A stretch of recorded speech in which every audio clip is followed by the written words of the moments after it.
वैसे तो class wave optics पे चलनी है, परंतु बोर्ड पे एक क्वेश्चन लिखा हुआ है, पिछली क्लास में डिस्कस हुआ होगा किसी लेक्चर में, तो क्यों ना एक बार हम देख ही लें इसको, उसके बाद हम आगे बढ़ेंगे। क्या आपको नजर आ रहा है सवाल क्या लिखा है? ज्योमेट्रिकल ऑप्टिक्स का, रे ऑप्टिक्स का एक question. Change in the power of a lens on changing it's medium. आप एक लेंस को एयर की बजाय किसी और दूसरे मीडियम में डालते हो तो पक्की बात है कि उसकी फोकल लेंथ और पावर चेंज होगी। तो इस पे एक सवाल था, पता नहीं आपने कर भी रखा हो पहले, तो मुझे नहीं आइडिया है। A lens has a power of 5 dioptre in air. Air में उसकी जो पावर है वो 5 डायोप्टर है। What will be it's power if it is completely emerged in water. अगर इसको पानी में डाल दिया जाए, अगर इसको पानी में डाल दिया जाए तो इसकी पावर क्या होगी?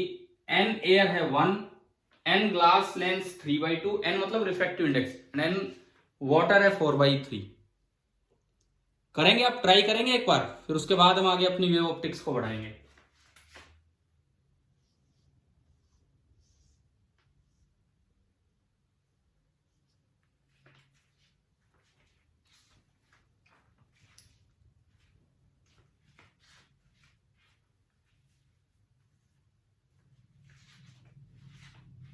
कौन सा फॉर्मूला यूज होगा? कौन सा फॉर्मूला?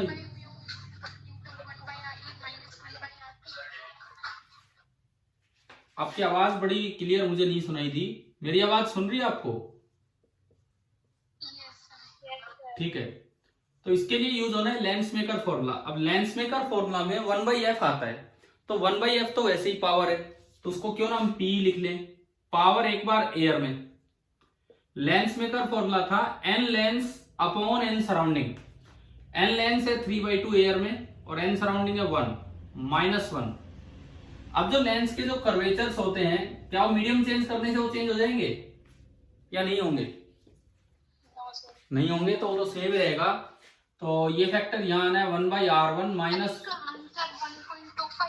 हाँ सही है, सही है, बिल्कुल सही है। 1/4 हो जाएगी पावर, है ना? ठीक है, ठीक है, तो फिर तो फटाफट कर देते हैं। एक बार आपने इसको वाटर में लिया और वहां पे फॉर्मूला लगाया, n glass 3/2 upon n surrounding that is water 4/3 -1 into 1/r1 -1/r2। अब क्यों ना इन फैक्टर्स को सिंप्लीफाई कर लें, तो 3/2 -1, 3/2 -1 दिस इज इक्वल टू 1/2। ठीक है, और ये क्या होगा? ये हुआ 9/8, 9/8 -1, सो इट इज 1/8, 1/8। अब अगर मैं इससे इसको डिवाइड कर दूं तो ये पूरा कैंसिल हो जाना है, तो मैंने P water upon P air निकाल लिया यहां से, और जो P water upon P air power in air ये निकल के आई 1/8, और ये 2 ऊपर गया 2/8 यानी कि 1/4। तो power in water this is coming out to be power in air divided by 4। Power in air थी, वो दी हुई है 5 डायोप्टर, तो ये 5/4 डायोप्टर हो गई है, यानी कि 1.25 डायोप्टर। ठीक है ना? ये बोर्ड पे था क्वेश्चन, इसलिए हमने डिस्कस कर लिया। चलें तो हम अपनी वेव ऑप्टिक्स पे आगे बढ़ते हैं। पिछले लेक्चर में जस्ट एक इंट्रोडक्शन था, ऑलमोस्ट हम बुक रीडिंग भी कर रहे थे एनसीईआरटी से, जस्ट ये जानने के लिए कि क्या तो हिस्ट्री रही है, और हमें पता लगा कि 200-300 साल तक ये ड्रामा चलता रहा, कभी कुछ इस तरह से। तो आज की जो हम शुरुआत करेंगे, हमने कल 4 पार्ट्स डिवाइड किए थे वेव ऑप्टिक्स वाले चैप्टर के, 4 पार्ट। पहला पार्ट क्या था बताओ? हाँ, वेव फ्रंट थ्योरी। सबसे पहले हम ये सीखते हैं कि ये क्या चीज है, वेव फ्रंट थ्योरी। इसके लिए ना आपको वेव फ्रंट का पता होना चाहिए कि भाई वेव फ्रंट होता क्या है। देखो, जैसे मान लो एक पानी है, शांत सा पानी है, बिल्कुल शांत, और आप उसमें पत्थर फेंक दो तो क्या होता है बताओ? आपको किस तरह की फिगर नजर आती है वहां पे? फॉर्म हो जाती है। हाँ, कैसी कैसी शेप की? सर्कुलर। सभी ने देखा होगा, पानी में आपने पत्थर डाला तो कुछ सर्कुलर टाइप यूं लगा लो पल्सेस बाहर की तरफ बढ़ती है, देखा है कि नहीं? सर्कुलर रिंग जैसी डिस्टरबेंस बढ़ने लग जाती है। ठीक है। अब एक सर्कल को अगर आप देखोगे, एक सर्कल को, तो उसके सारे पार्टिकल सेम फेज में ऑसिलेट कर रहे हैं। उसके सारे पार्टिकल सेम फेज में ऑसिलेट कर रहे हैं, मतलब वो सारे नीचे थे, सारे एक साथ ऊपर उठे और फिर सारे फिर नीचे जाएंगे। अगला सर्कल होगा, वो सारे एक साथ ऊपर उठेंगे फिर नीचे जाएंगे। ऐसी सरफेस को जिसके सारे पार्टिकल सेम फेज में ऑसिलेट करें, उस सरफेस को क्या नाम दिया जाता है? Wavefront. Wavefront in a medium का क्या मतलब है? सिंपली आप कहें, so it is a, wavefront को अगर मैं डिफाइन करूं, वेवफ्रंट का इतना सा मतलब है कि wavefront is a surface of constant phase. Wavefront is simply a surface of constant phase, और कुछ नहीं है। इसी चीज को हम बोल देते हैं वेवफ्रंट। ठीक है। किसी भी मीडियम में जब कोई वेव चलती है, अब जैसे मान लो आपको यूं दिया जाए कि जैसे ये दिखा दिया कि भाई ये कोई वेवफ्रंट है, हमें बोल दिया कि ये एक वेवफ्रंट है, इस पे एक पॉइंट है ए और इस पे एक पॉइंट है बी। किसी इंस्टेंट पे आपसे पूछा जाए कि phi A minus phi B कितना होगा, phase of A minus phase of B कितना। फेज का क्या मतलब है? यहां ईएम वेव आएगी, यहां ईएम वेव आएगी तो उसका ई लिखो या बी लिखो। ऑप्टिकल वेक्टर कौन सा होता है जो ऑप्टिक्स के लिए रिस्पॉन्सिबल है ज्यादा? ई या बी? वही याद करो, कुछ ईएम वेव के टाइम कभी जिक्र हुआ हो, ईएम वेव के टाइम ई। हाँ, तो जब आप ई की इक्वेशन लिखते हैं तो उसमें ई नॉट के आगे sine of omega t minus के एक्स जो भी लिखा जाता है वो फेज है, वो चीज फेज है। तो आपसे पूछा जाए कि ये एक वेवफ्रंट है, तो बताओ phi A minus phi B कितना होगा? जीरो और नॉन जीरो कितना होगा? जीरो और नॉन जीरो? जीरो। इसका मतलब एक फेज पे सभी पार्टिकल, सॉरी एक सरफेस जिसको आप वेवफ्रंट बोल रहे हो, वेव और फ्रंट के बीच में गैप मत देना, एक वर्ड है। एक सरफेस जिसको आप वेवफ्रंट बोल रहे हो, उसके ऊपर सभी पार्टिकल्स हमेशा सेम फेज में रहते हैं। अगर इसका चेंज हो गया तो उसका भी चेंज हो गया, यानी कि phi A minus phi B आपका होगा जीरो। तो वेवफ्रंट क्या है, क्या ये समझ में आ गया कि नहीं? ठीक है।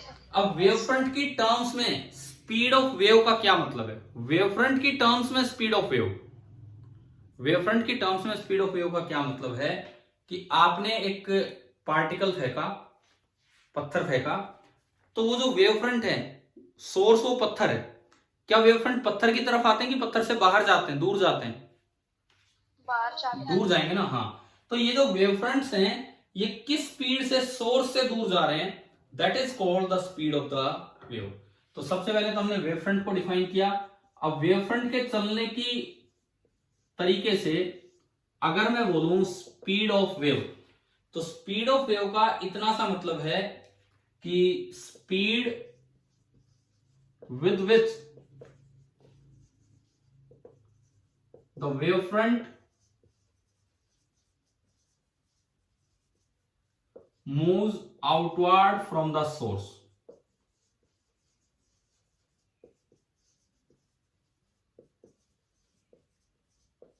moves outward from the source, कि कितनी स्पीड से वेवफ्रंट बाहर जा रहा है, सोर्स से कितनी स्पीड से दूर जा रहा है, ये होती है speed of wave in terms of wavefront. ठीक है।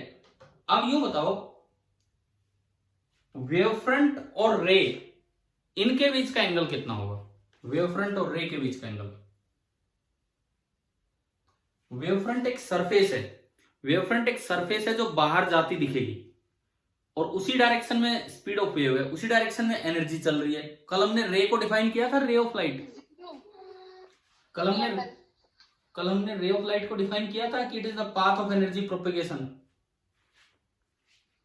है ना। यानी कि अगर ये सरफेस आगे जा रही है तो रे यूं है, अगर ये सरफेस आगे जा रही है उधर स्पीड है तो रे उसी डायरेक्शन में है, तो रे और वेवफ्रंट के बीच का एंगल कितना होगा? जीरो। अगर सरफेस के साथ देखें तो 90 डिग्री, और अगर एरिया वेक्टर के साथ देखें तो 0 डिग्री। ये सरफेस है, ये वेवफ्रंट की सरफेस है, ये आगे जा रही है आपकी तरफ यूं आ रही है, इसका मतलब रे यूं बनेगी, तो रे इसके आर पार यूं बनेगी, तो एंगल कितना हो गया 90 डिग्री। रे और वेव फ्रंट में लगभग ऐसा ही रिलेशन है जैसा कभी आपने इलेक्ट्रोस्टैटिक्स के समय देखा हो। एक होती है इलेक्ट्रिक फील्ड लाइन और एक होती है इक्विपोटेंशियल सरफेस। पढ़िए दोनों चीजें। इलेक्ट्रिक फील्ड लाइन और इक्विपोटेंशियल सरफेस के बीच का एंगल कितना होता है 90 डिग्री। बिल्कुल वही है, इलेक्ट्रिक फील्ड लाइन की जगह लाइट रे है और इक्विपोटेंशियल सरफेस की जगह यहाँ पे ये आपकी वेव फ्रंट है इस तरह से। इसका मतलब अगर आपसे सवाल पूछा जाए कि in terms of wave front energy of wave की चलने की डायरेक्शन क्या होती है, along the direction of wave front या perpendicular to the direction of wave front? हाँ, परपेंडिकुलर। इसका मतलब एनर्जी ऑफ वेव, अगर मैं वेव के एनर्जी चलने की बात करूं कि वो किस डायरेक्शन में चलेगी, तो travels in a direction perpendicular to the wave front. Travels in a direction perpendicular to the wave front. ठीक है, अभी तो हमने जरा सी कुछ बातें ली हैं। मैं इसी पे एक सवाल लेता हूं, केवल ये जो चीजें आपने ली हैं इसी पे एक क्वेश्चन ले रहा हूं। देखो, ये जो पार्ट फर्स्ट है इसमें न्यूमेरिकल्स बहुत ज्यादा नहीं है ना, हम करेंगे इतने ज्यादा, इसको थ्योरेटिकल पार्ट ज्यादा है, लेकिन एक एक पॉइंट ढंग से क्लियर करना है। हाँ, जो अगले 3 पार्ट है उनमें प्रॉपर क्वेश्चंस भी चलेंगे, विद न्यूमेरिकल वो पार्ट चलेंगे। ये मिटा दो, मैं 3 बातें क्लियर हुई। वेव फ्रंट क्या है? Surface of constant phase. Speed of wave in terms of wave front, किस स्पीड से वेव फ्रंट दूर जाता है सोर्स से, और एनर्जी की चलने की डायरेक्शन वेव फ्रंट की डायरेक्शन के परपेंडिकुलर होती है। ठीक है, अब 1-2 सवाल वेव फ्रंट थ्योरी के ऊपर लेते हैं, 1-2 क्वेश्चंस।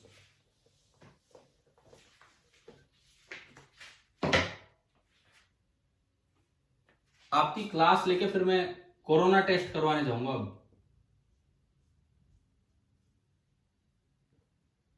सर मंडे से स्कूल आ रहे हो? हाँ, तो इसीलिए तो स्कूल आने से पहले एक बार टीचर्स को अपना टेस्ट करवा लेना है, कोरोना टेस्ट, ताकि भी आना है क्या भी आना है? देखो, आप लोगों को बताया जाएगा किस दिन आना है किस दिन नहीं आना है, पता नहीं अभी किस दिन का है। जिस तरह से सिस्टम मतलब आपको बता दिया होगा या नहीं बताया अभी तक? सर फिर आप डेली टेस्ट करवाओगे? अरे डेली टेस्ट क्यों भाई? सर अगर जैसे आपने आज तो इसलिए ना डेली सर आपने टेस्ट करवा लिया, अगर कल आपको कोरोना हो गया, अरे सुनो, ये क्लास चल रही है, कोई वैसे वार्तालाप नहीं चल रहा है, मैंने गलती से बता दिया आपको। ठीक है, चले हम सवाल पे चले। नहीं सर, आप बता रहे थे इसलिए हम भी पूछ रहे हैं, फिर आपको तो डेली टेस्ट करवाना पड़ेगा। चुप। क्वेश्चन पे आते हैं।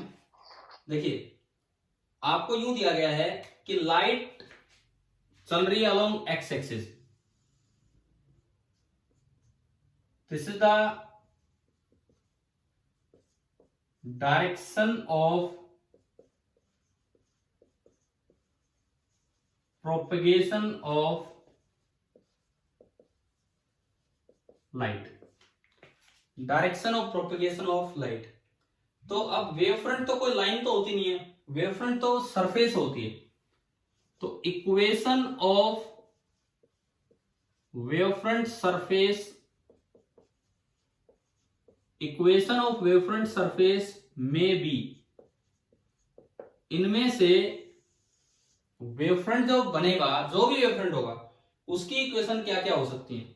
जैसे मान लो पहला ऑप्शन x बराबर सम कांस्टेंट, ये इक्वेशन आ जाए। दूसरा ऑप्शन y बराबर सम कांस्टेंट, ये इक्वेशन आ जाए। तीसरा ऑप्शन z बराबर कांस्टेंट, ये इक्वेशन आ जाए। And fourth option x plus Y plus Z बराबर कांस्टेंट। और भी हो सकती हैं, ये तो मैंने 4 ऑप्शंस दिए हैं, आपको चेक करना है कि भाई इनमें से may be more than one correct हो, मे बी एक ही सही हो। इनमें से आपको ये बताना है कि कौन कौन सी इक्वेशंस पॉसिबल हैं।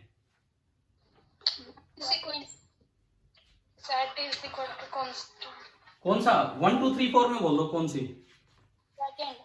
सेकंड। एक सरफेस पहचाननी आती है आपको इक्वेशन देख के। एक सरफेस, ये प्लेन्स की इक्वेशन है। x बराबर कांस्टेंट एक प्लेन है। कौन सा प्लेन ऐसा होता है जिसके हर जगह x की वैल्यू सेम होती है? X y plane, y Z plane, x z plane, कौन सा प्लेन ऐसा होता है जिसमें हर जगह एक्स की वैल्यू कांस्टेंट होती है? Y z. ठीक है, देखो मैं एक बार ये एक्सिस पूरा करूं, एक्सिस सिस्टम, यानी कि ये जो इक्वेशन है मैथमेटिकली ये आपको क्या कह रहा है कि ये वाई जेड प्लेन है। ये कौन सा प्लेन है? Y constant. देखो वाई जेड प्लेन आप कहीं भी लो, Y Z plane parallel to Y Z plane, उसमें हर जगह एक्स सेम रहेगा। ऐसी वाई कांस्टेंट, तो ये प्लेन एक्स जेड प्लेन, बिल्कुल यहां लिया तो वाई जीरो, थोड़ा ऊपर लिया तो वाई कुछ और, यानी कि ये आपका प्लेन है एक्स जेड प्लेन। और ये कौन सा प्लेन है? जेड कांस्टेंट वाला, ये एक्स वाई प्लेन। ये आपका है एक्स वाई प्लेन। ये है x plus Y plus z. एक और प्लेन होता है जो इक्वल एंगल्स पे इंक्लाइंड होता है, वो हम इतनी मैथ्स में नहीं जाएंगे, वो इक्वल एंगल्स पे इंक्लाइंड प्लेन है इस तरह से। तो अब बताओ ना, मैं कह रहा हूं सिंगल करेक्ट है, इनमें से बताओ कौन सा ऑप्शन है? थर्ड। इस पे ध्यान दो, लाइट किस डायरेक्शन में जा रही है? First option. हाँ बिल्कुल सही। फर्स्ट कैसे आया, क्या समझ कैसे?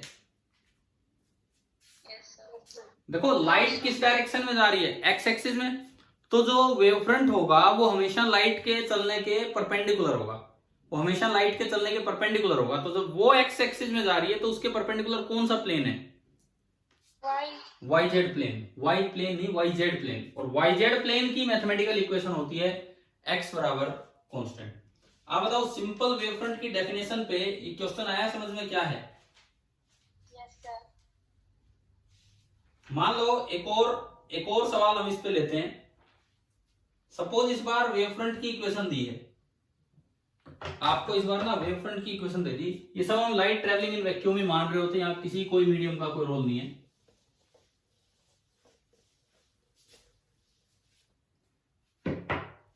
आपको ये दिया गया कि एक लाइट ट्रेवल कर रही है वैक्यूम में और उसके किसी समय किसी एक वेव फ्रंट की इक्वेशन है x plus Y plus Z बराबर constant. x plus Y plus Z बराबर कांस्टेंट, ये इक्वेशन है। आपको ये बताना है कि जो लाइट रे होगी उसने x एक्सिस के साथ कितना एंगल बनाया गया है। Find the angle made by light रे, या फिर direction of propagation of light with x axis. इस प्लेन दे रखा आपको, तो इसकी रे ने कितना एंगल बनाया होगा? Option 0 degree, 45 degree, 90 degree, cos inverse 1/√3।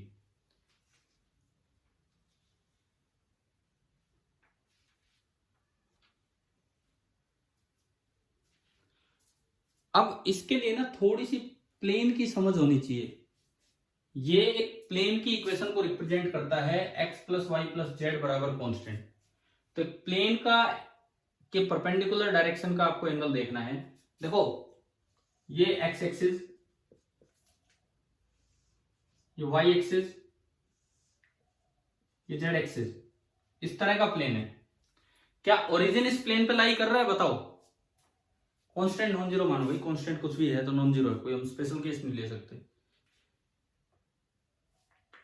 ये मैं लिख देता हूं यहां पे नॉन जीरो कांस्टेंट। बताओ क्या ओरिजिन इस प्लेन पे लाई कर रहा है कि नहीं कर रहा है? क्या x बराबर 0, y बराबर 0, z बराबर 0 इसकी इक्वेशन को सेटिस्फाई कर रहा है कि नहीं कर रहा है? नहीं कर रहा है ना, उधर तो 0 हो जाएगा, उधर नॉन जीरो, यानी कि प्लेन ओरिजिन से तो पास नहीं हुआ। मैंने माना कि ये इक्वेशन में कांस्टेंट कुछ भी k है। तो देखो ये y एक्सिस को कहां कट कर रहा है? ये प्लेन y एक्सिस को कहां कट कर रहा है? y एक्सिस को जहां भी कट करेगा वहां x भी 0 होगा और z भी 0 होगा। समझ गए हो? अगर ये प्लेन y एक्सिस को कहीं कट करेगा तो उस जगह तो x भी 0 है और उस जगह z भी 0 है। तो जब आप x और z को 0 करते हो तो बताओ y की वैल्यू क्या बचती है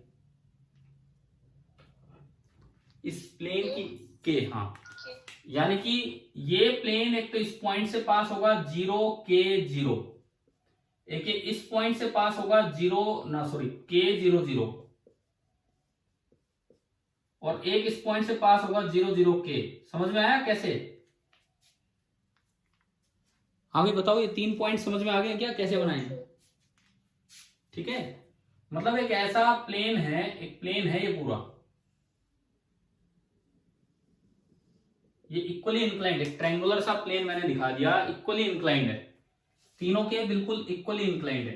अब पूछा है कि इसकी जो लाइट रे होगी उसने कितना एंगल बना रखा है एक्स एक्सिस से। तो हमें पता है कि जो लाइट रे है, जो भी लाइट रे है वो प्लेन के क्या होती है, वेव फ्रंट के क्या होती है, हमेशा परपेंडिकुलर। यानी कि लाइट रे ऐसे बनेगी, ओरिजिन से यूं बीचों बीच क्रॉस। देखो ये एक जैसे ट्रायंगुलर सा प्लेन बन गया, ये एक ट्रायंगुलर सा प्लेन बन गया, और लाइट रे ऐसे आएगी बीचों बीच इसको क्रॉस करते हुए। यहां से मैं अगर दिखाऊं तो अब वो पूरा तो हम दिखा नहीं पाएंगे, और इसमें से यूं आर पार निकल के बाहर जाएगी इसके परपेंडिकुलर, इस प्लेन को कट करते हुए, किसी भी साइड दिखा दो आप, इस प्लेन को कट करते हुए एंड फाइनली बाहर की तरफ निकल रही होगी। तो आपको ये बताना है कि उस लाइट रे ने कितना एंगल बनाया है एक्स एक्सिस के साथ। मैंने आपको क्वेश्चन दे दिया, मैंने आपको तरीका समझा दिया, एक क्वेश्चन इससे पहले करवा दिया जिसमें इससे उल्टा था वो। तो अब आप इसका आंसर निकालेंगे और नेक्स्ट क्लास में बताएंगे, ठीक है? समझ में आ गया क्वेश्चन क्या है, समझ आ गया? बोलो एक बार, क्वेश्चन समझ आया कि नहीं आया, पहले तो ये बताओ। Yes sir. ठीक है, अब अपना ट्राई करेंगे जरूर और बताएंगे कि क्या आंसर है और इसका लॉजिक क्या है। ऐसा ना हो कि कहीं से वैसे आंसर ढूंढ रहे हैं, लॉजिकली आपको आंसर देना होगा। ठीक है, अब ये मैथमेटिकल पार्ट बचता है इसमें। तो चलो हम आगे बढ़ते हैं। हमने अभी तक केवल वेव फ्रंट क्या है उसको डिफाइन किया, और उससे रिलेटेड कैसे ऑब्जेक्टिव क्वेश्चंस बन सकते हैं वो चीजें हमने यहाँ पे देखी। थोड़ा मैथमेटिक्स है उसमें, ठीक है? चलो अब आगे देखो। अब मान लो वेव फ्रंट कितनी कितनी तरह के होते हैं भाई। नॉर्मली ना हम 3 तरह के वेव फ्रंट पढ़ते हैं, spherical, cylindrical and plane. Normally हम 3 तरह के वेव फ्रंट पढ़ रहे होंगे। देखो,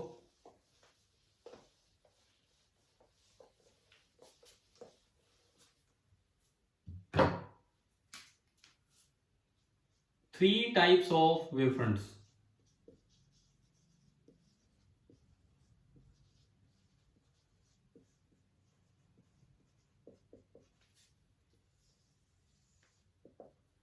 सबसे पहला स्फेरिकल वेव फ्रंट, बड़ा कॉमन वेव फ्रंट है।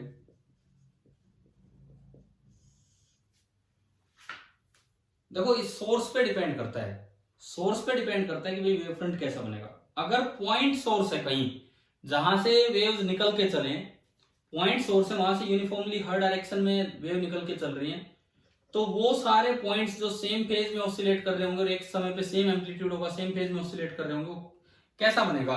मान लो बीच में एक सोर्स है, यहां से वेव चली, यूनिफॉर्मली चल रही है, मान लो सी स्पीड से वो चलती है, तो टी टाइम में इस पॉइंट से सी टी इधर, सी टी इधर, सी इंटू टी इधर, सी इंटू टी इधर, चारों तरफ सी टी डिस्टेंस पे वेव पहुंच गई। अगर मैं उन सभी पॉइंट्स को ज्वाइन करूं तो क्या बन गया? इस पॉइंट से इक्वी डिस्टेंस सारे पॉइंट मैंने ज्वाइन किए चारों तरफ, क्या बन गया वो? सर्कल नहीं, सर्कल तो 2D फिगर है, मैं कह रहा हूं हर तरफ स्फीयर। ठीक है, वो एक स्फीयर बन गया। अब उस स्फीयर का रेडियस है सी टी, उन सभी उस स्फीयर के सभी पॉइंट्स पे वेव एक साथ आई होगी, एक साथ आई होगी, तो उन सभी पार्टिकल्स ने एक साथ अपना ऑसिलेशन स्टार्ट किया पॉजिटिव डायरेक्शन में, यानी कि they all are vibrating in same phase. इसका मतलब वो पूरा सरफेस एक वेव फ्रंट को रिप्रेजेंट करता है। यानी कि हम याद रखें कि जहां पॉइंट सोर्स होता है, जहां पॉइंट सोर्स होता है और अगर वहां से लाइट चलती है सी स्पीड से t बराबर 0 पे, तो सी टी डायरेक्शन चलेगी, तो t टाइम बाद एक वेव फ्रंट यू बनेगा, और ये जो वेव फ्रंट है this is called spherical wave front. ये पॉइंट सोर्स सेंटर पे होगा और एक सी टी रेडियस का एक स्फीयर बन गया। स्फेरिकल वेव फ्रंट कब बनता है, समझ आ गया? क्लियर हुआ कि नहीं, बताओ? ठीक है, अब सुनो, अगर आप रेज की बात करें अगर आप रेज की बात करें तो सोर्स यहां है, सोर्स यहां है, पॉइंट सोर्स से जो रेज निकलती हैं वो बिल्कुल ऐसे निकलती हैं हर तरफ, पॉइंट सोर्स से जो रेज निकलेंगी बिल्कुल ऐसे निकलेंगी हर डायरेक्शन में, ये इस तरीके से। तो आप एक चीज दिमाग में लाओ, क्या कभी हमने पॉइंट चार्ज की फील्ड लाइंस बनाई हैं? पॉइंट चार्ज की field lines, positive point charge की फील्ड लाइंस बताओ, क्या पॉजिटिव पॉइंट चार्ज की फील्ड लाइन ऐसी नहीं बनती थी जैसी ब्लू कलर की लाइंस है, रेडियली आउटवर्ड? Yes sir. और उसकी दूसरी बात, उसकी इक्विपोटेंशियल सरफेस आपको याद हो तो स्फीयर बनते थे चारों तरफ, ध्यान है? अरे ध्यान है, इसके चारों तरफ स्फीयर बनते थे, तो वो आपका होता, क्लियर है? ठीक है, तो ये इसके स्फीयर बनेंगे इस तरीके से। अच्छा, उसके बाद देखो सेम वैसा ही काम यहाँ पे हो रहा है, पॉइंट सोर्स है तो ये उसकी लाइट रेज है और ये उसका स्फेरिकल बना वेव फ्रंट। अब मैं दूसरा, हाँ जी बोलो। सर आपने पहले जो डायग्राम बनाया मतलब सेम टू टी का टी इक्वल टू 0 लिख दिया, तो सर टाइप कुछ ना कुछ तो होगा ही ना। मैंने ये बनाया था, सुनो वही दोबारा दिखाता हूं। मान लो t इक्वल टू 0 पे वेव स्टार्ट हुई, यहां से t इक्वल टू 0 पे वेव स्टार्ट हुई, लाइट की स्पीड चलने की है c, लाइट की स्पीड c होती है और वैक्यूम में वो ऑब्जर्वर से इंडिपेंडेंट होती है। ये भी एक बड़ा इंपॉर्टेंट पॉइंट है थ्योरी ऑफ रिलेटिविटी का, फिर आएंगे इस बात पे, पहले भी हो सकता है कभी आए हो। तो लाइट c स्पीड से चलेगी, तो t टाइम बाद अगर वो एनर्जी यहां पहुंची है कि अब इस पॉइंट पे ऑसिलेशन स्टार्ट हुए पार्टिकल के, तो यूं बताओ t टाइम में कितनी डिस्टेंस कवर कर ली उसने? टॉ टाइम मान लो, टो टाइम मैंने माना, टो टाइम में वेव कितनी डिस्टेंस कवर कर गई? c इंटू टो, ठीक है। ये वेव फ्रंट अभी यहां है, थोड़ी देर बाद ये वेव फ्रंट और आगे मिलेगा, थोड़ी देर बाद ये और आगे, ये आगे कैसे बढ़ेगा ये हाइजेन प्रिंसिपल में हम पढ़ेंगे। तो ये c इंटू टो, तो ये दूरी है कि टो टाइम में यहां से चला हुआ वेव फ्रंट कहां पहुंच चुका है, वो डिस्टेंस है। बताओ समझ आया? ठीक है, पहला हो गया स्फेरिकल वेव फ्रंट। अब मैं दूसरे पे आता हूं, प्लेनर वेव फ्रंट। तो खाली प्लेन वेव भी हम इसे बोल सकते हैं, इसको खाली स्फेरिकल वेव भी बोल सकते हैं वेव फ्रंट की जगह, ठीक है। अब ज्यादा कॉमन है वेव फ्रंट वर्ड। अब आता है प्लेन वेव फ्रंट। आप एक छोटा सा एग्जांपल लो, हमारी धरती, आप बताओ आपको गोल दिख रही है, आपको फ्लैट दिख रही है? फ्लैट दिख रही है ना, बिल्कुल फ्लैट दिख रही है, जबकि धरती है कैसी वैसे? गोल है, राउंड है, ठीक है ना। इसका क्या मतलब है? इसका क्या मतलब है कि अगर आप या तो बहुत ज्यादा बड़े रेडियस के स्फीयर को देखें, या फिर यूं कहें कि बहुत दूर है इससे, पॉइंट सोर्स से बहुत दूर हैं, तो आपको स्फीयर का एक छोटा सा पार्ट दिखेगा और वो प्लेन दिखेगा, तो वो वेव फ्रंट स्फीयर का ही एक स्पेशल केस होता है और वो कैसा बन जाएगा? Planar wave front. समझ में आ रहा है? बताओ ये पॉइंट क्लियर हुआ कि नहीं? अगर मैं इसी से लार्ज डिस्टेंस पे चला जाऊं, अगर मैं इसी से लार्ज डिस्टेंस पे चला जाऊं, तो ये जो स्फीयर का पार्ट है, ये जो स्फीयर का पार्ट है, ये ऑलमोस्ट आपको एक प्लेन सा नजर आएगा, प्लेन, इस तरह का प्लेन नजर आएगा, और इस तरह के वेव फ्रंट को बोल देंगे प्लेन वेव फ्रंट। और यूं बताओ इन्फिनिटी से आने वाली रेज यहां आते आते कैसी हो जाएंगी? बहुत दूर से रे आ रही है, वहां जाते जाते कैसी हो जाएंगी? पैरेलल। इसका मतलब प्लेन वेव फ्रंट पे ऐसी रेज आती है। तो वैसे तो प्लेन वेव फ्रंट का मतलब है जब भी कभी पैरेलल बीम आएगी तो उसका वेव फ्रंट होगा प्लेन, पैरेलल बीम का वेव फ्रंट होगा प्लेन।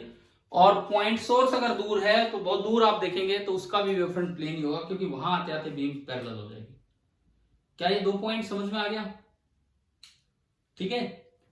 तीसरा जो हम यूज नहीं करेंगे, कहीं यूज नहीं होगा, इवन हमें तो plane wave front, theoretically plane wave front के ही डेरिवेशंस करने, जो लॉजिकली प्रूव करने, ना स्फेरिकल के करने हैं ना सिलेंड्रिकल के। और स्फेरिकल के बस डायग्राम बनाने होंगे, प्लेनर के प्रूव भी करने होंगे। अभी देखेंगे हम कुछ चीजें कि रिफ्लेक्शन रिफ्रैक्शन क्या है। तीसरा जो वेव फ्रंट है that is called cylindrical wave front. Third wave front is cylindrical wave front. Cylindrical wave front कब होगा? जब लाइन सोर्स हो। अगर कहीं सोर्स लाइन सोर्स है तो इसके चारों तरफ, जैसे वहां लाइन चार्ज के चारों तरफ एक सिलेंड्रिकल इक्विपोटेंशियल सरफेस बनती थी, ऐसे ही लाइन सोर्स के चारों तरफ एक सिलेंड्रिकल वेवफ्रंट बन जाएगा, इस तरह का सिलेंड्रिकल वेवफ्रंट। बताइए समझ आया क्या है ये? पॉइंट सोर्स है तो स्फेरिकल, पॉइंट सोर्स से बहुत दूर हो, रेज पैरेलल हो गई है तो प्लेनर वेवफ्रंट, और अगर लाइन सोर्स है तो वेवफ्रंट कैसा हो जाएगा? सिलेंड्रिकल। बताओ तीनों तरह के वेवफ्रंट समझ में आ गए हैं कि नहीं? और ये सिलेंड्रिकल मतलब फिर से बताता हूं, सुनो। एक लाइन सोर्स है, जैसे ट्यूबलाइट है, ट्यूबलाइट लंबी लाइट होती है, ठीक है।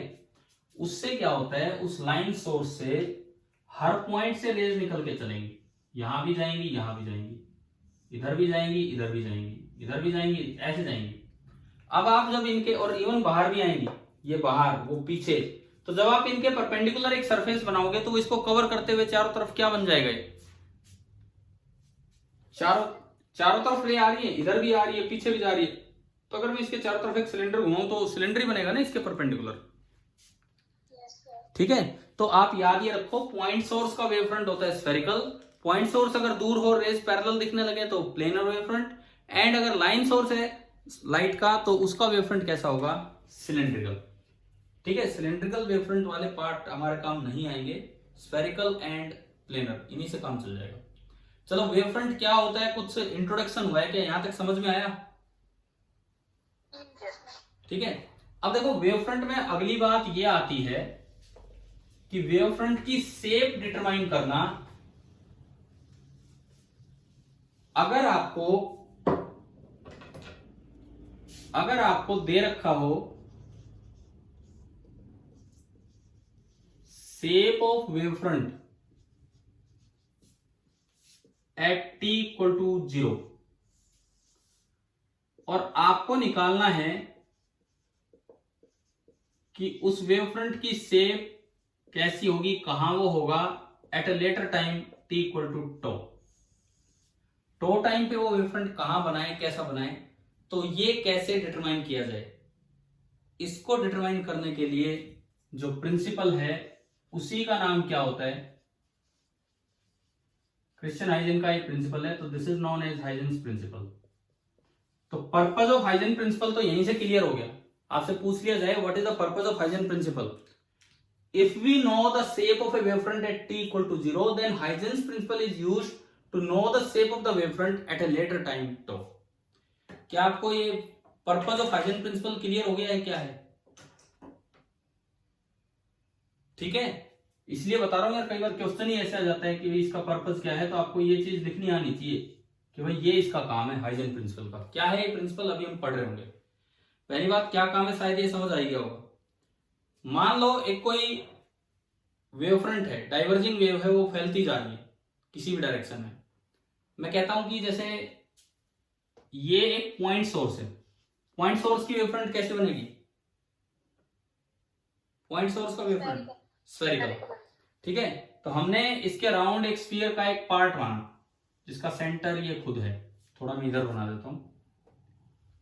ओ सेंटर मानते हुए मुझे किसी टाइम पे t बराबर 0 पे मान लो इसके वेवफ्रंट की शेप दे रखी, भाई इसका जो वेवफ्रंट है ना वो ऐसा है, और इसके वेवफ्रंट पे कुछ पॉइंट्स दे रखे हैं f1 f2 and a।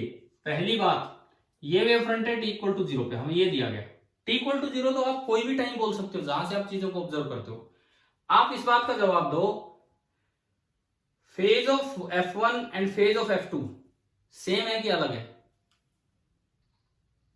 Same है, यानी कि इनमें फेज डिफरेंस 0 है, और ये स्ट्रेट लाइन नहीं है, ये स्फीयर है क्योंकि पॉइंट सोर्स है।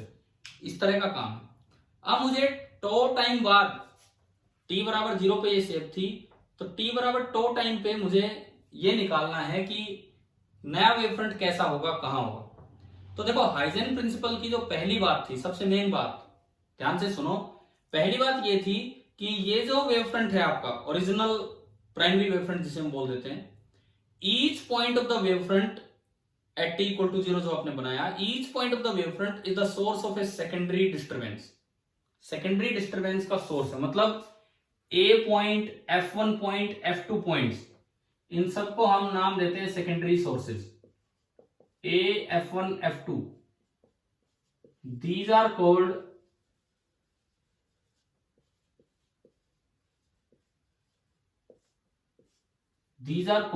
secondary sources.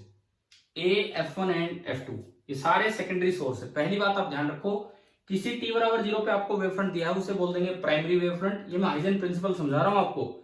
इसका प्राइमरी वेव फ्रंट का हर एक पॉइंट एक सेकेंडरी डिस्टरबेंस के सोर्स की तरह काम करता है, जिसको नाम दिया गया सेकेंडरी सोर्स. ठीक है. अब देखो वो पॉइंट सोर्स है, तो पॉइंट सोर्स से कैसी वेव चलेंगी? पॉइंट सोर्स से कैसी वेव चलेंगी? सेकेंडरी सोर्सेज से.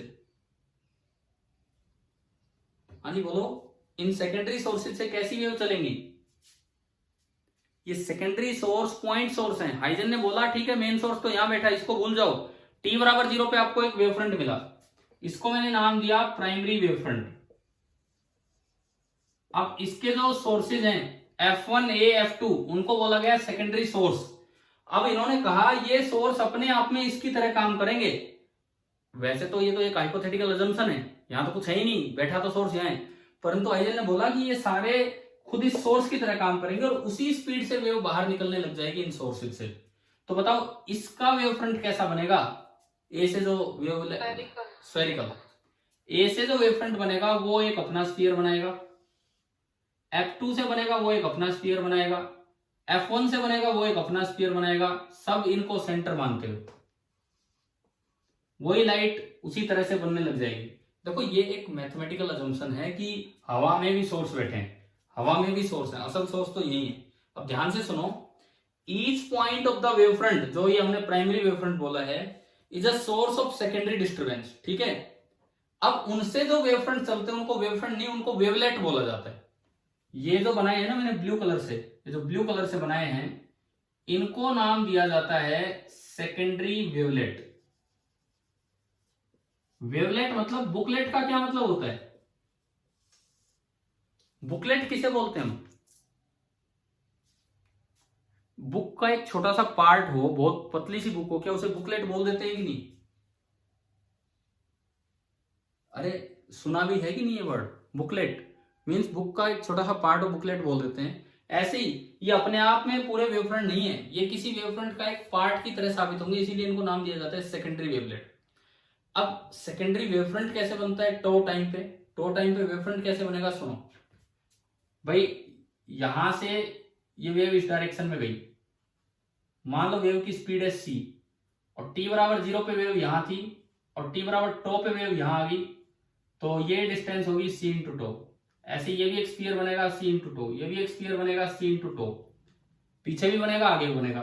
लेकिन आप मेन सोर्स से दूर वाला जो पॉइंट है ना, उधर सब पे एक टेंजेंट डाल दो, सब पे टेंजेंट डाल के ज्वाइन कर दो. ये जो बनेगा सब पे टेंजेंट डाल के आपने ज्वाइन किया, इसको बोलते हैं this is our secondary wave front at time tau. एक बार ध्यान से सुनो, हाइजेन प्रिंसिपल क्या है, क्या जरूरत पड़ी उसकी कि अगर आपको t बराबर 0 पे वेव फ्रंट पता है तो किसी लेटर टाइम टो पे वेव फ्रंट कैसे बनाए. तो हाइजेन ने अपनी एक हाइपोथेटिकल अजम्पशन दी. क्या बोला हाइजेन ने कि भाई जो मेन सोर्स है उससे पहले बना लो एक प्राइमरी वेव फ्रंट. उस वेव फ्रंट का हर एक पॉइंट किसका काम करेगा? एक सेकेंडरी डिस्टरबेंस का, एक सेकेंडरी सोर्स का. उन पॉइंट से जो वेव फ्रंट चलेंगे उनको क्या नाम दिया गया? Secondary wavelets. और उन सेकेंडरी वेवलेट्स को अगर आप फॉरवर्ड डायरेक्शन में कॉमन टेंजेंट डालते हुए ज्वाइन कर दें तो वो आपका आ जाएगा secondary wave front. Tau time पे जो वेव फ्रंट होगा वो. अब आप ये बताओ, क्या आपको वेव फ्रंट सिंपल है यार? ये जो हाइजेन प्रिंसिपल था सिंपली हमने स्फेरिकल वेव फ्रंट से समझ लिया. मतलब हमें ये समझ में आ गया कि अगर मुझे टो टाइम बाद वेव फ्रंट बनाना है तो मैं क्या करूं? पहले वाले वेव फ्रंट पे कोई भी पॉइंट लो, उससे c इंटू टो रेडियस का स्फीयर बनाओ. ऐसे ऐसे जो स्फीयर्स बनेंगे उनके कॉमन टेंजेंट डाल दो और उससे आपको एक नया वेव फ्रंट मिल जाएगा टो टाइम पे. ठीक है. ये a से पॉइंट मैंने कहा ये a' हो गया, F1 से G1 हो गया, F2 से G2 हो गया. तो एक जो नया वेव फ्रंट बना a' G1 A', इसको बोल दिया सेकेंडरी वेव फ्रंट। ये तो थे सेकेंडरी वेवलेट, परंतु ये आपका बनेगा सेकेंडरी वेव फ्रंट। अभी बताओ हाइजेन प्रिंसिपल यहां तक समझ में आया क्या है? बोलो, क्लियर हो रहा है कि नहीं? क्या है हाइजेन प्रिंसिपल? ठीक है, पहली बात सुनो ध्यान से, पहली बात इसका पर्पस क्या है? पर्पस ये लिखा कि if we know the shape of a wave front at t equal to 0 then this principle allows us to determine its shape at a later time tau. ठीक है, कैसे कैसे है, इसमें क्या क्या पॉइंट्स हैं हाइजेन प्रिंसिपल में? पहला पॉइंट, सबसे पहला पॉइंट कि each point of primary wave front, जो मैंने समझाया अब मैं वो लिख रहा हूं, पीएफ लिख दूं। पीएफ का मतलब समझ गए यहां पे क्या है? t बराबर 0 पे जो वेव फ्रंट है, each point of primary wave front is a source of secondary disturbance, is a source of secondary disturbance, जिसको हमने नाम दिया सेकेंडरी सोर्स। पहला पॉइंट तो ये, ठीक है। उसके बाद दूसरे पॉइंट, इन सोर्सेज से क्या निकलेंगे बताओ? इन सोर्सेज से क्या चलेंगे? बोलो क्या बनाया हमने इन सोर्सेज से? Secondary wavelets. These secondary sources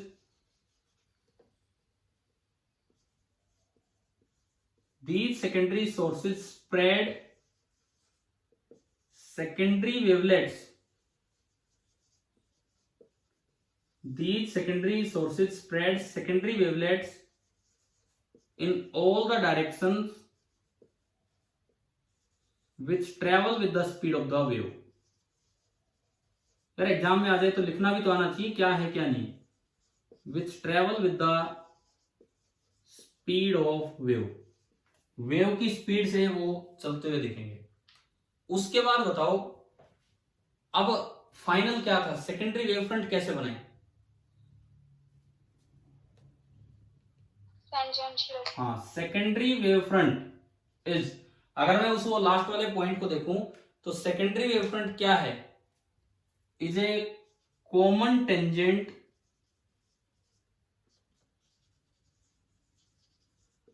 to all the wavelets, secondary wavelets in forward direction। ये 3 पॉइंट है। इसका पर्पस क्या है वो मैंने पहले वहां क्लियर किया, इसके अंदर क्या बातें हैं वो मैंने यहां क्लियर की, और एक स्फेरिकल वेव फ्रंट के लिए बना के दिखा दिया। प्लेन के लिए भी ऐसे ही हो जाएगा, प्लेन के लिए प्लेन ही बनेगा, स्फीयर के लिए स्फीयर ही बनाए। अगर आप प्लेन लेके चलो, मान लो t बराबर 0 पे ये है वेव फ्रंट, सपोज t बराबर 0 पे ये वेव फ्रंट है, प्लेन वेव फ्रंट है, तो इसका एक पॉइंट, दूसरा पॉइंट, तीसरा पॉइंट सब सेकेंडरी सोर्स की तरह काम करेंगे। सब पे आपने स्फीयर बनाया, सेकेंडरी वेवलेट। अब जब आप इनको टेंजेंशियली ज्वाइन करोगे तो अगला भी क्या बनेगा? एक टेंजेंट क्या बनेगा? शेप कैसी बनी? स्फीयर की प्लेन? प्लेन ही बनेगा। प्लेन से प्लेन आगे बढ़ते हैं, स्फीयर से स्फीयर, सिलेंडर से सिलेंडर। तो हमने स्फीयर के लिए मेनली बना के ये देख लिया है। बताओ हाइजेन प्रिंसिपल आ गया समझ में? ठीक है। अब एग्जाम में ना एक क्वेश्चन आ जाता है कि shortcoming of Huygens principle क्या है? शॉर्ट कमिंग मतलब इसकी कमी क्या है? पर्पस छोड़ो, अब मैं शॉर्ट कमिंग की बात कर रहा हूं। ये क्वेश्चन आ जाता है बोर्ड एग्जाम के लिए, एक अच्छा सवाल है। और वैसे तो थ्योरेटिकल क्वेश्चन कहीं भी बना के दिए जा सकते हैं कि हाइजेन प्रिंसिपल की शॉर्ट कमिंग क्या है, 4 ऑप्शन बना के दे दो। इसमें जो शॉर्ट कमिंग है वो है बैक वेव। शॉर्ट कमिंग के नाम पे इसमें एक एक्स्ट्रा पॉइंट जो नहीं समझा पाए हाइजेन, वो है बैक वेव। बैक वेव क्या है सुनो, मैं ये हटाता हूं, ये पॉइंट्स ये लिखे हैं ना आपने? नहीं लिखे हैं ये जो मैंने पॉइंट्स अभी लिखे हैं यहाँ पे? बताओ एक बार, लिखते हो कि नहीं ये चीजें साथ साथ? Yes sir. ठीक है। अब देखो बैक वेव का क्या मतलब है। मेन सोर्स तो यहां बैठा था, मेन सोर्स तो यहां बैठा था। अगर ये खुद सोर्स है, ऐसा तो कोई सोर्स होता ही नहीं, पर चलो उनके अपनी अजम्पशन थी। अगर ये खुद सोर्स है तो सोर्स से तो हर तरफ वेव चलेगी। तो जब आपने उधर टेंजेंट डाली तो ऐसी एक टेंजेंट किधर बननी चाहिए, बननी चाहिए कि नहीं बताओ इधर भी। Yes sir. मान लो मैं इसको नाम दूं D1, इसको नाम दूं D2, ये A डबल डैश। तो अगर वो सेकेंडरी वेव फ्रंट है तो एक एक्स्ट्रा वेव भी तो मिल रही है हमें इधर की तरफ। तो इसकी शॉर्टकमिंग ये है बैक वेव। डायग्राम में ही आप समझा सकते हो कि क्या इसकी शॉर्टकमिंग है। तो इसकी शॉर्टकमिंग है ये बैक वेव मिलना। ठीक है, अगर एग्जाम में आ जाए कि भाई शॉर्टकमिंग क्या है हाइजेन प्रिंसिपल की, तो हाइजेन प्रिंसिपल से तो हमें बैक वेव भी मिलेगी जो प्रैक्टिकली नहीं मिलती है, क्योंकि प्रैक्टिकली तो एनर्जी बाहर की तरफ ही जाएगी, वापस नहीं आएगी। समझ में आ गया? डायग्राम के साथ दिखाना कभी जरूरत पड़े तो। ठीक है, अब इस पे एक और सवाल जो पूछा जाता है यहाँ पे वो है कि ये बैक वेव का तो हाइजेन को भी पता था, फिर इनका आर्गुमेंट क्या था इस बैक वेव के ऊपर। ये एक एक नंबर के छोटे छोटे क्वेश्चंस बनते हैं। ये बैक वेव नहीं होती, इसके पीछे हाइजेन का आर्गुमेंट क्या था, अपने प्रिंसिपल को खुद ही थोड़ी फेल करके जाएगा वो, कुछ तो उसने बोला होगा, क्या था। तो आपको इस आर्गुमेंट के बारे में ये बोलना है कि एक बड़ा आर्बिट्रेरी अजम्पशन था जिसके पीछे कोई लॉजिक नहीं था। एक बड़ा ही आर्बिट्रेरी अजम्पशन था जिसके पीछे कोई लॉजिक नहीं था। क्या था वो अजम्पशन?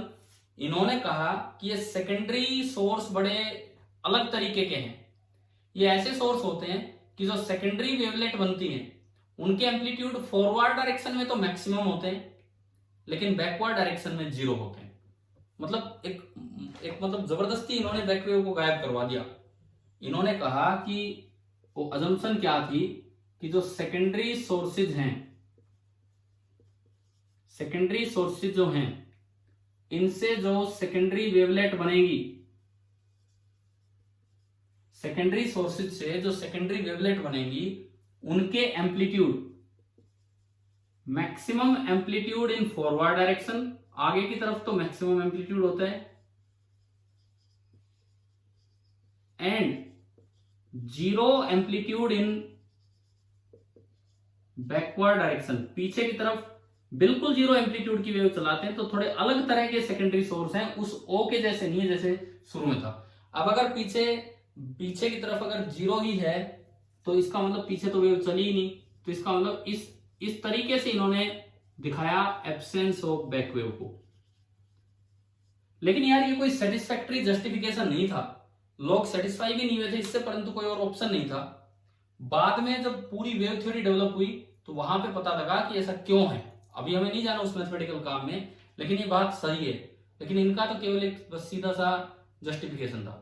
इसका मतलब हमें ये समझ में आ गया कि अगर किसी वेव फ्रंट के अंदर कोई वेव चल रही हो और उसकी वेव फ्रंट की शेप लेनी हो लेटर टाइम पे, तो आपको कौन सा प्रिंसिपल यूज करना पड़ेगा? Huygens principle. ठीक है, छोटे छोटे सवाल अगर मैं आपसे पूछूं इसमें, पर्पज ऑफ हाइजेन प्रिंसिपल ये लिखा हुआ कि if this is known then it can be determined, अगर ये पता है तो ये ला सकता है। Shortcoming of Huygens principle back wave. Huygens argument, एक स्पेशल सेकेंडरी सोर्स होते हैं जिनकी सेकेंडरी वेवलेट ऐसी होती है कि उनकी फॉरवर्ड डायरेक्शन में तो एम्पलीट्यूड मैक्सिमम होगा और रिवर्स डायरेक्शन में बिल्कुल 0 होगा। कोई सेटिस्फैक्टरी अजम्पशन नहीं था, लेकिन इससे इन्होंने एक्सप्लेन किया इस चीज को। और हाइजेन प्रिंसिपल के 2-3 पॉइंट जो मैंने आपको पॉइंट्स बना के लिखवाए वो सारा। क्या बताओ हाइजेन प्रिंसिपल समझ में आया कि नहीं आया यहां तक? Yes sir. ठीक है, छोटी छोटी बातें हैं। अगर आप केवल और केवल न्यूमेरिकल में घुसे रहे और ये चीजें ही नहीं पढ़ोगे तो आप ना वेव फ्रंट थ्योरी वाला पार्ट ही मिस कर जाओगे और सीधा इंटरफेरेंस पे पहुंच जाओगे। तो इसके बिना इंटरफेरेंस नहीं करना चाहिए, अपना फर्स्ट पार्ट पूरा करके चलना चाहिए। ठीक है, अब देखो आपके स्पेशल में आपके सिलेबस में सीबीएसई ने स्पेशली केवल ये लिखा हुआ है कि हमें केवल प्लेन वेव फ्रंट पढ़ने, मींस आपको रिफ्रैक्शन और रिफ्लेक्शन जो प्रूव करना है लॉज, वो केवल प्लेन वेव फ्रंट के लिए करने हैं। स्फेरिकल के लिए भी होते हैं, सिलेंड्रिकल के लिए भी, लेकिन हमें वो प्रूव नहीं करने। तो हम बस वही पार्ट करेंगे प्लेन वेव फ्रंट वाले। तो अब हम पढ़ेंगे refraction and reflection of plane waves using Huygens principle. करें स्टार्ट? Yes sir. आपका पार्ट फर्स्ट ना कल कंप्लीट हो जाएगा। कल का मतलब है नेक्स्ट क्लास में। पार्ट फर्स्ट जिसमें डॉपलर इफेक्ट भी मिलेंगे पार्ट फर्स्ट कंप्लीट हो जाएगा एक और क्लास में, और फिर उसके बाद हम हाइजेन प्रिंसिपल के बाद वो इंटरफेरेंस वाला पार्ट स्टार्ट करेंगे। 2 क्लासेस में ये काम पूरा होना है, ये वाला जो पहला पार्ट है। तो अभी हम स्टार्ट कर रहे हैं रिफ्रैक्शन। देखो रिफ्रैक्शन भी होगा, रिफ्लेक्शन भी होगा, दोनों चीजें होंगी। सबसे पहले हम ले रहे हैं refraction of plane wave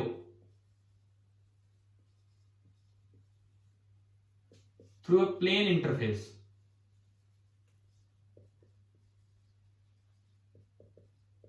Refraction of a plane wave through a plane interface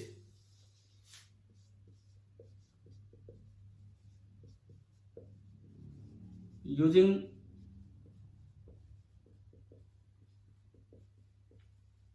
Huygens principal.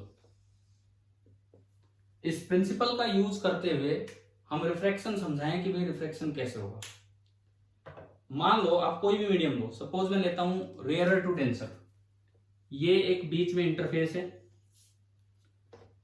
ये बीच में मैंने इंटरफेस बनाया एंड ऊपर है सपोज रेयरर मीडियम एंड नीचे में लिखता हूं डेंसर मीडियम। प्लेन वेव का मतलब रेज कैसी लेनी है। अगर आप प्लेन वेव फ्रंट बनाना चाहते हो, प्लेन वेव मतलब प्लेन वेव फ्रंट, पैरेलल, बस पैरेलल, आपस में पैरेलल होनी चाहिए। इसका मतलब जो रेज आएंगी कुछ इस तरह से आएंगी,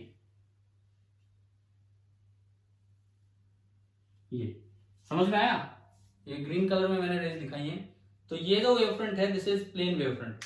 अच्छा, अगर आपको रे का एंगल दिखाना हो, रे का एंगल, तो ये आपने नॉर्मल बनाया, नॉर्मल के साथ एंगल ऑफ रे, this is the angle of incidence. क्या यहां तक समझ में आ रहा है?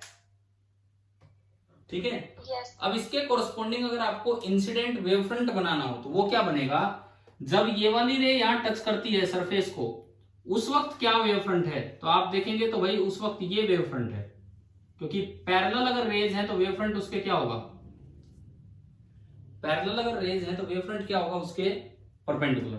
तो this is A, this is B and A B जो है this is your incident wave front. A B जो होगा ना ये है आपका इंसिडेंट वेव फ्रंट। तो रे डायग्राम तो एक अलग चीज है, अब मैं वेव फ्रंट डायग्राम बना रहा हूं। आप बताओ इंसिडेंट वेव फ्रंट इस सरफेस पे बनाना आ गया कैसा है?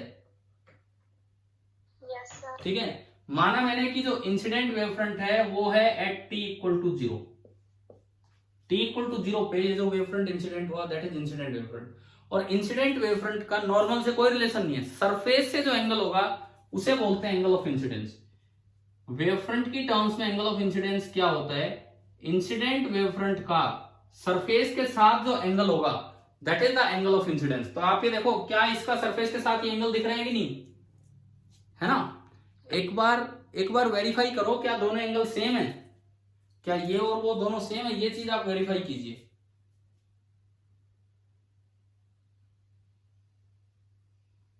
बताओ क्या दोनों एंगल सेम है, ये मानते हुए कि वेव फ्रंट हमेशा सरफेस रे के परपेंडिकुलर होता है। अब बताओ क्या, और ये नॉर्मल और ये इंटरफेस ये भी 90 दिख गया ना, ये दोनों सेम है।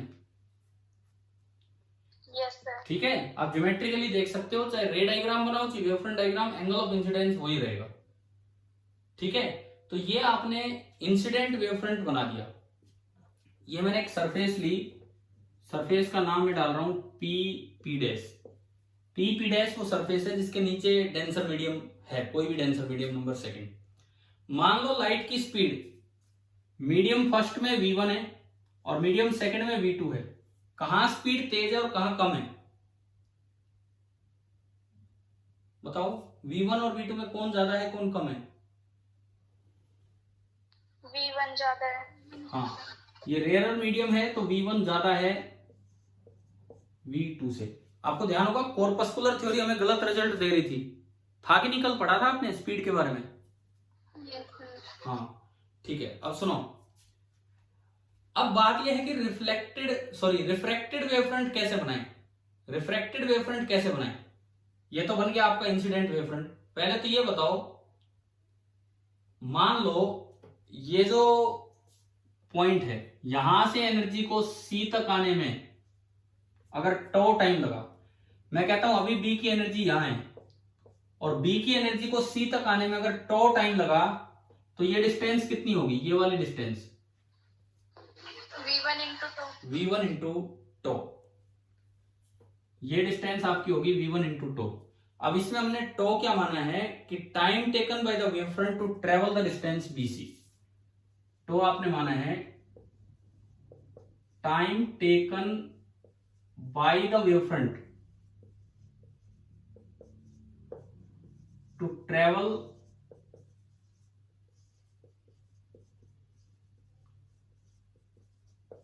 The distance BC। BC distance travel करने में कितना टाइम लगेगा, वो ये माना आपने। अब रिफ्रैक्टेड वेवफ्रंट कैसे बनाएं? अब मेन बात वही है कि रिफ्रैक्टेड वेवफ्रंट यहां से कैसे बनाएं। हाइजेन प्रिंसिपल के अकॉर्डिंग अगर हम चलें तो आप क्या करो, पॉइंट ए से टो टाइम में कितनी दूर वेव पहुंच लेगी, भाई इसको यहां आने में टाइम लगा टो, इतनी देर में ये वेव ज्यादा दूर जाएगी कि कम दूर जाएगी?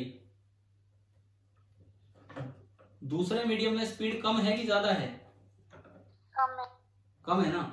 दूसरे मीडियम में स्पीड कम है, तो ए से अगर मैं ए को एक सेकेंडरी सोर्स की तरह नाम दूं तो एक छोटा स्फीयर बनेगा जिसका रेडियस उस दूरी से कम होगा, ये बड़ी दूरी है।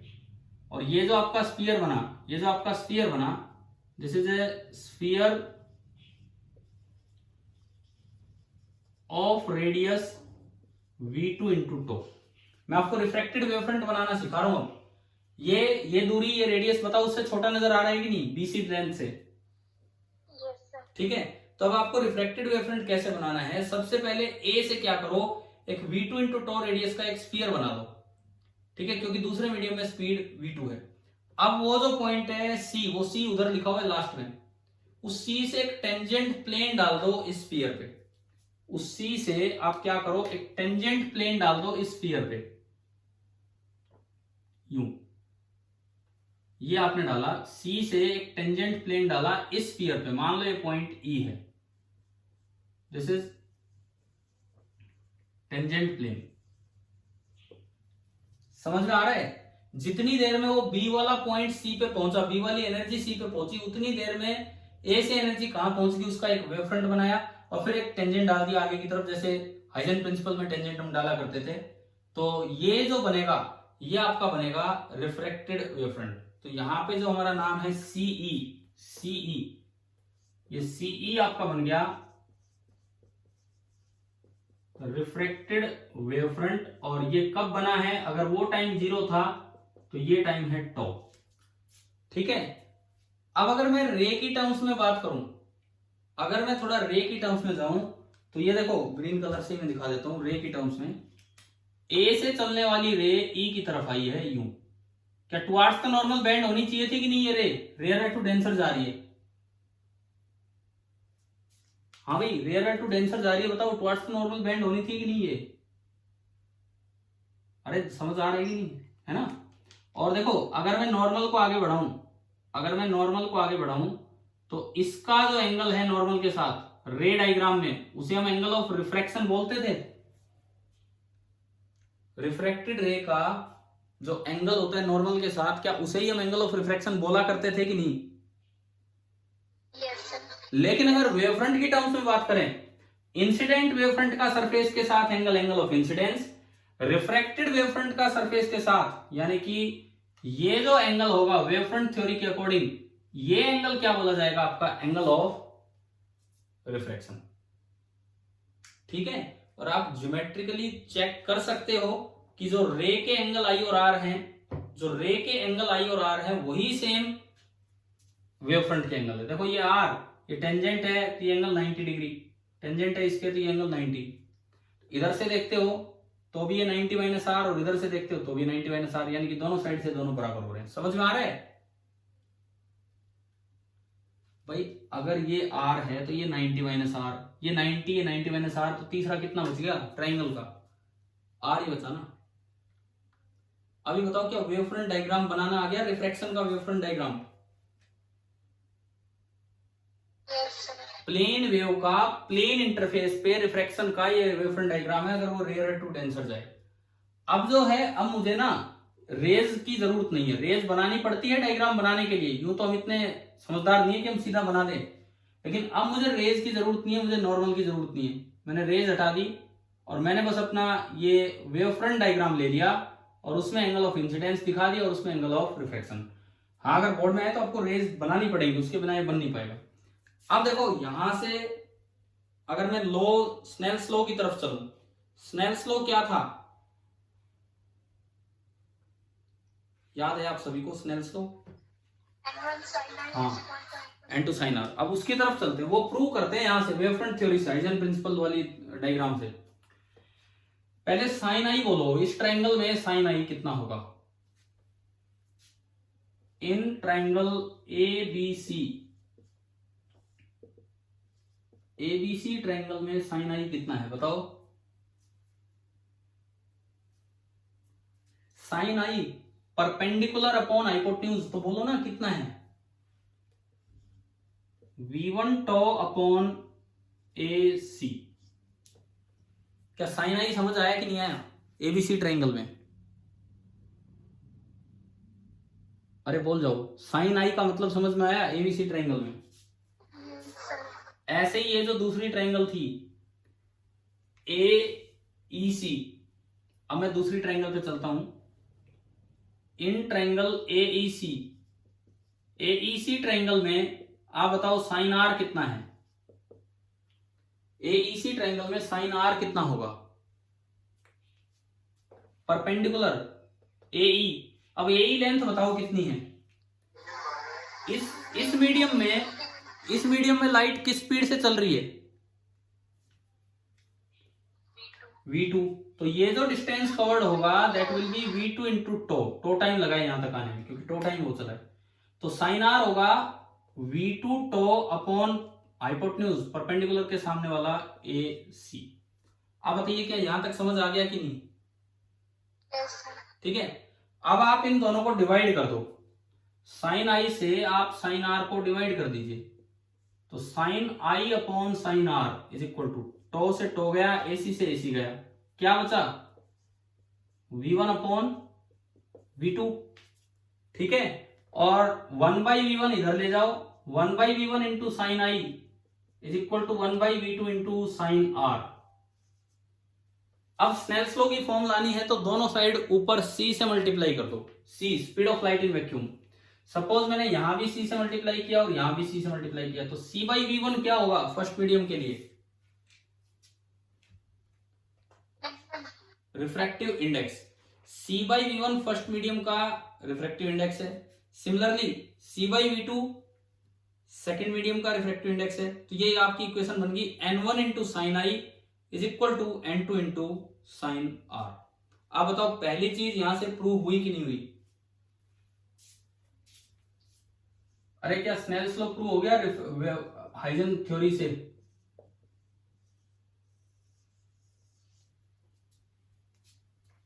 हाँ जी बोलिए, क्या ये क्लियर है कि नहीं? ठीक है, और इसके साथ ही वो बात भी प्रूव हो गई थी कि कॉर्पस्कुलर थ्योरी गलत है।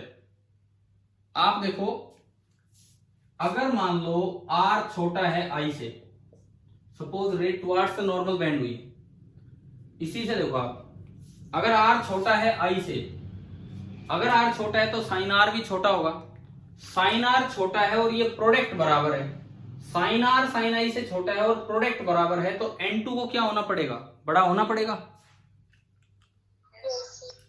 ठीक है, N2 बड़ा है। अब देखो N2 आपका बड़ा है, ये हमें यहां से पता लग गया कि N1 छोटा है और N2 बड़ा है। N1 होता है C/V1, तो C/V1 is less than C/V2। C से C कट गया और रेसिप्रोकल हो गए, तो V1 is greater than V2। V1 पहला मीडियम है और V2 दूसरा। तो आप देखो यहां से, देखो इस फॉर्मूले से, स्नेल्स लॉ वाले फॉर्मूले से, क्या दूसरे मीडियम में स्पीड कम है कि ज्यादा है? कम है। कॉर्पस्कुलर थ्योरी यहीं फेल हो रही थी, क्योंकि वो कहती थी कि जब light towards the normal band होगी तो स्पीड बढ़ती है, जबकि इस फॉर्मूले ने प्रूव कर दिया कि लाइट अगर टुवर्ड्स द नॉर्मल बैंड होगी तो स्पीड जो है वो कम होगी। और बाद में जब एक्सपेरिमेंट हुए तो उनसे यही पता लगा कि हाँ भाई डेंसर मीडियम में स्पीड कम हो रही है, तो इसका मतलब कॉर्पस्कुलर थ्योरी गलत थी और जो वेव थ्योरी है वो बिल्कुल सही थी। ये तो रिफ्रैक्टिव इंडेक्स नहीं भी पता ना, यहीं से कंफर्म कर ली थी ये चीज। तो रिफ्रैक्टिव इंडेक्स तो बाद में डिफाइन किया, उसकी टर्म्स में गए, यहीं से पता लग गया था कि हाँ भाई कॉर्पस्कुलर थ्योरी गलत है, जब एक्सपेरिमेंटली कंफर्म किया गया। आप ये बताओ, क्या स्नेल्स लॉ तक की बात आई समझ में वेव फ्रंट थ्योरी से? ठीक है। एक और चीज मैं अभी और भी थोड़ा सा इसमें पढ़ा रहा हूं, है प्योरली थ्योरेटिकल पार्ट, लेकिन एक अच्छी थ्योरी है, ढंग से आपको समझनी चाहिए। अगर नहीं पढ़ के जाओगे तो ये चीजें एग्जाम में लिख नहीं पाओगे, तो तुक्का नहीं चलेगा इनमें। हाँ, जैसा न्यूमेरिकल बन सकते थे मैंने बीच में लिए वेव फ्रंट पे, एक आपको होमवर्क में भी दिया है। मैं यही पूछ रहा हूं कि वेव फ्रंट थ्योरी में बोर तो नहीं हो रहे ना, कि कुछ समझ ही नहीं आ रहा, यूं ही चल रहा है बस? ठीक है, चलने दो। तो 2 दिन ही तो चलना है पार्ट, आज ये रिफ्लेक्शन वाला ही पार्ट हम कर रहे हैं इसमें फिनिश। अच्छा, एक और चीज मैं आपको करवा रहा हूं, कौन से मीडियम में, रेयर टू डेंसर। आपका ये यहां तक का काम होमवर्क है, अब सुन लो ध्यान से, यहां तक का काम होमवर्क है। आप डायग्राम भी बनाएंगे और यही चीजें फिर से लिखने वाली चीजें बिल्कुल सेम, बिल्कुल सेम। आप एक एक चीज रिवाइज करोगे कि कैसे ये वेव फ्रंट बनाया, कैसे बनाया। पहले यहां आके एक स्फीयर बनाया। अब मान लो अगर आप डेंसर टू रेयरर का बनाओगे, डेंसर टू रेयरर का, तो इधर स्पीड ज्यादा होगी, तो v1 टाउ v2 टाउ का स्फीयर बड़ा बनेगा छोटा बनेगा, बताओ? बड़ा बनेगा। डेंसर टू रेयर में ये स्फीयर बड़ा बनेगा। टेंजेंट डालोगे तो और भी दूर आएगा ये टेंजेंट प्लेन, वहां से रिफ्रैक्टेड वेव फ्रंट, तो आर जो है वो आई से बड़ा बनेगा छोटा बनेगा, वो दूर जाएगा वो प्लेन बड़ा। और ऐसा होता भी है, डेंसर टू रेयर मीडियम में आर बड़ा। तो मैं आपको रे से नहीं, मैं आपको वेव फ्रंट से बता रहा हूं कि कैसे ये चीजें आपको चेंज करनी। करोगे ना दूसरा काम? ठीक है। अब एक और चीज यहां पे जो अच्छे से आपको प्रूव करनी आनी चाहिए, आपने पढ़ा भी होगा स्टार्टिंग में, जब रिफ्रैक्शन होता है तो क्या फ्रीक्वेंसी चेंज होती है कि नहीं होती?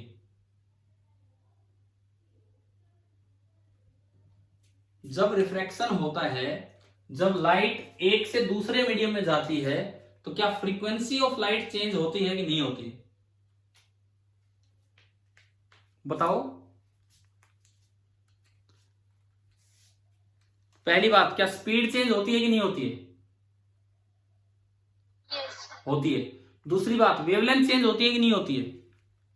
आप डेंसर मीडियम में जाते हो वेवलेंथ कम हो जाती है, रेयर मीडियम में जाते हो वेवलेंथ ज्यादा हो जाती है, वेवलेंथ भी चेंज होती है। अरे हो सकता है स्टार्टिंग क्लास में कभी आया हो, क्या फ्रीक्वेंसी सोर्स पे डिपेंड करती है या मीडियम पे? सोर्स पे। कभी तो बताया होगा, ईएम वेव्स में बताया है कि वो सोर्स पे डिपेंड करती है फ्रीक्वेंसी। तो लाइट इस मीडियम में हो चाहे इस मीडियम में जाए, क्या फ्रीक्वेंसी चेंज होगी उसकी? नहीं होगी। तो ये चीज आपको इस वेव फ्रंट थ्योरी से प्रूव करना है कि जो ν1 होगा that will be equal to ν2। मैं आपको अच्छे अच्छे थ्योरेटिकल क्वेश्चंस दे रहा हूं, इस पे थोड़ा दिमाग लगा के करने के लिए। इसी डायग्राम से आपको एक चीज यहां प्रूव करनी है, आपके लिए होमवर्क है कि ν1 इज इक्वल टू ν2। वो नहीं कि वो सोर्स पे डिपेंड करेगी, ऐसे नहीं, वेव फ्रंट थ्योरी से इससे दिखाना है। तो देखो आपको क्या क्या काम दिया है आज की क्लास के बाद। पहला वो सवाल जिसमें प्लेन वेव फ्रंट दिखा रखा है और आपसे रे का एंगल पूछा है एक्स एक्सिस के साथ, ध्यान आ गया? स्टार्टिंग क्वेश्चन जो था, है ना। दूसरा काम ये जो हमने किया ना, दूसरा काम ये मान लो, दूसरा काम ये है, यहीं पे जो रुक के करना है कि अगर मीडियम चेंज हुआ है, इसी डायग्राम से आप ये प्रूव करोगे ν1 इज इक्वल टू ν2। अगले डायग्राम से कर दो, बात एक ही है, फ्रीक्वेंसी चेंज नहीं होगी। और तीसरा काम, एक बार आपको ये काम चाहे डायग्राम तक का कर लो, चाहे स्नेल्स लॉ लाके दिखा दो, रिपीट करना है सेम टॉपिक, बस रेयर टू डेंसर की बजाय किधर से किधर करेंगे, डेंसर टू रेयर। ठीक है। अगली क्लास में पहले तो ये डिस्कशन जो आपको काम दिया है वो, फिर थोड़ा सा रिफ्लेक्शन, फिर एक बार प्लेन सरफेस की बजाय कर्व सरफेस, जैसे लेंस ले लिया, प्लेन वेव नहीं लेंगे ना, सॉरी कर्व वेव नहीं लेंगे, हम हमेशा प्लेन वेव लेंगे वेव फ्रंट थ्योरी में। ऐसा हो सकता है कि लेंस ले लें, केवल डायग्राम, और एक पढ़ेंगे डॉपलर इफेक्ट लाइट वाला, वो साउंड से भी छोटा है, साउंड से भी आसान है। तो अगली क्लास में हमारी कोशिश रहेगी कि ये वेव फ्रंट थ्योरी वाला पहला पार्ट अपना बिल्कुल खत्म हो जाए, ताकि उससे अगली क्लास में इंटरफेरेंस वाला काम स्टार्ट हो सके। ठीक है, अगली बार पढ़ते हैं। Thank you sir.